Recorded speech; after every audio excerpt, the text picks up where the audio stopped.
Yun mga bro. Ayan, papakain tayo ng ating mga alaga. Magit lang ako rito. So, kailangan magpakain. Mawawala na yung ating bino. Umalis na siguro. Araw ko nang gato, sa pangalawang araw ko nang ginawin. Baka bumalik na sa kanyang tira, pero pabalik pa rin naman yun. Kasi nasanay na siya rito. Update sa ating mga nilipat na mga kamote. Ayun. Ayan. Ito, tsaka yun.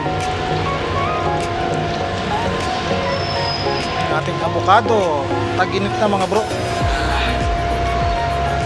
Tag-init na. Sobra na init. Ang alaga natin. Oh. Diba?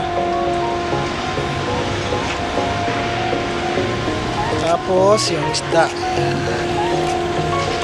Yan ang mga isda. Tapos ko lang din pakainin.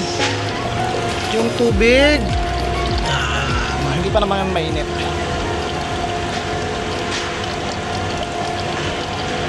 Yan ang ating mga tanim sa hydroponics. Ang ating lukbate. Yan, malaki na. Lalo na tong ating sitaw. Yan, ang taba. Ang taba na ng sitaw. Diba? Yan yung ating sitaw. Tingin nyo, kailangan ko bang gawin na lang na kagaya nito? Naka-NFT na lang ang ating hydroponics? O raya na lang muna sa timba? Ganda lalaki ng dahon ng sitaw natin. Taba. Ang taba ng sitaw. Sa aquaponics, hindi pa rin tumubo yung ating mga tinanim na munggo. Tanto yung munggo rito hindi tumubo. Kasi yung munggo doon yung pinagkakain ng mga kalapati. Pero dito, wala pa naman ako nakikitang lumalabas. Wala pa. Wala pang nalabas. Yung beans, ayan, ganda tubo rin sa aqua. Pero sa sitaw, ayan, bansok. Compare dito. Ang lalaki. Diba?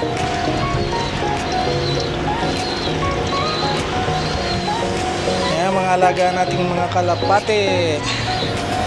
Hindi ko na nakikita ang ating bihag. At the same time, yan na lang natitira sa ating bagong inakay. Yung isa namatay na, yung brown.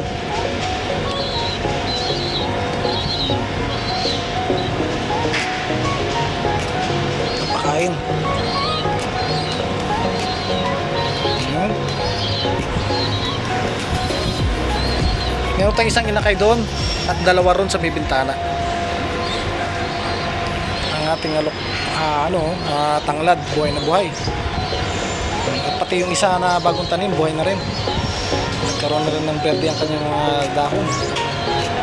Musli na.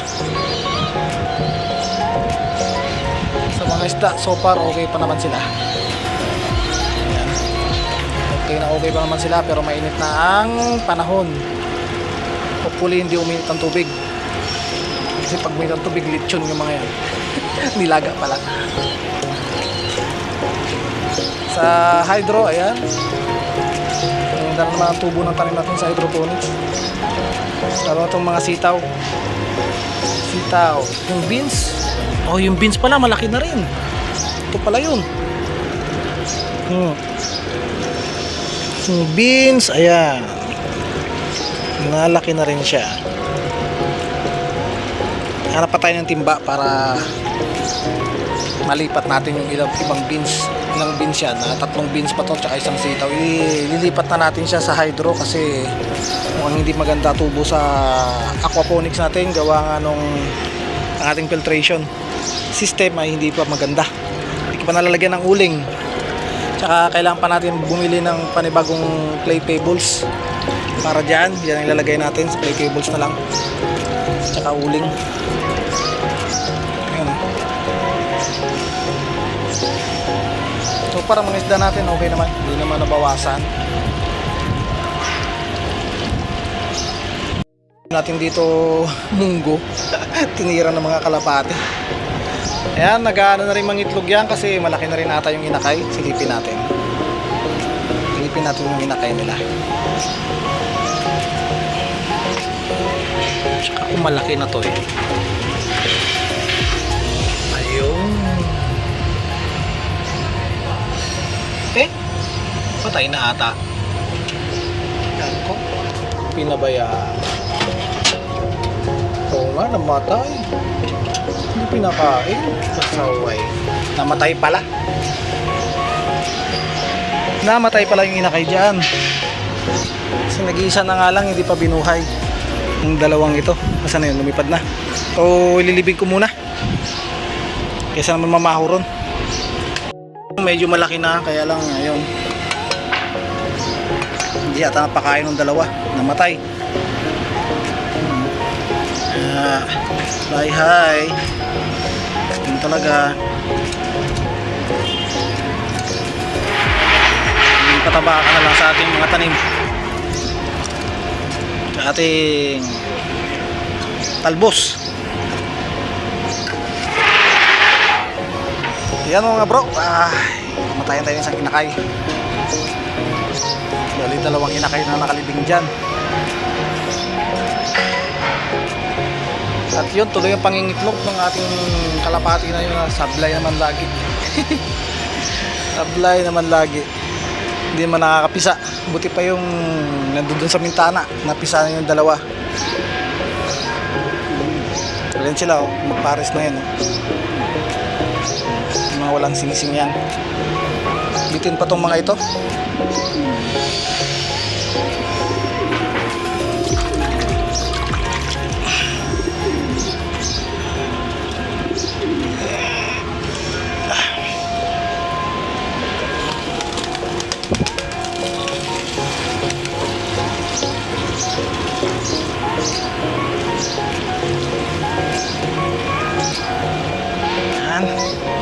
Lagyan natin ito ng tubig.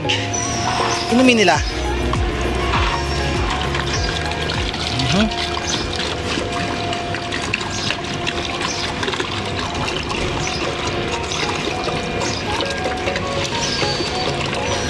Mga kalapati natin.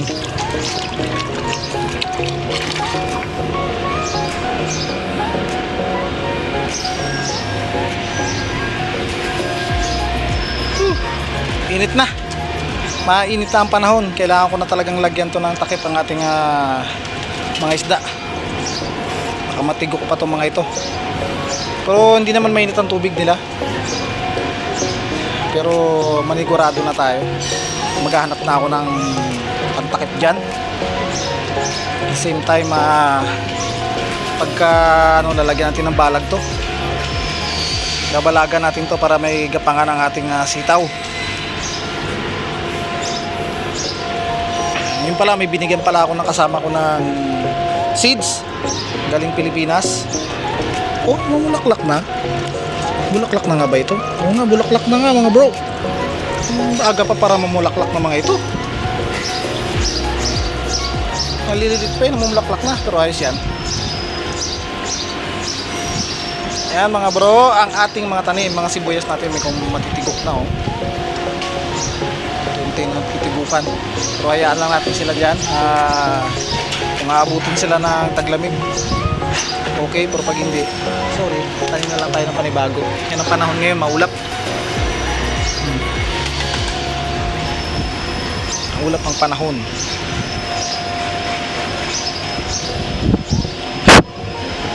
Oh, mukhang may mga white flies ah. Oo nga, white flies nga. May mga white flies ang ating sitaw. Kailangan ko mag-spray ng... wala naman. Saan ang galing tong ano?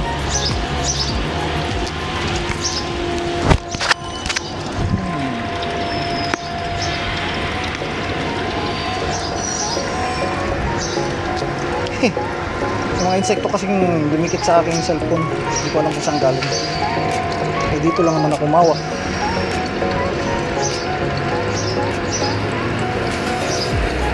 Parang white flies.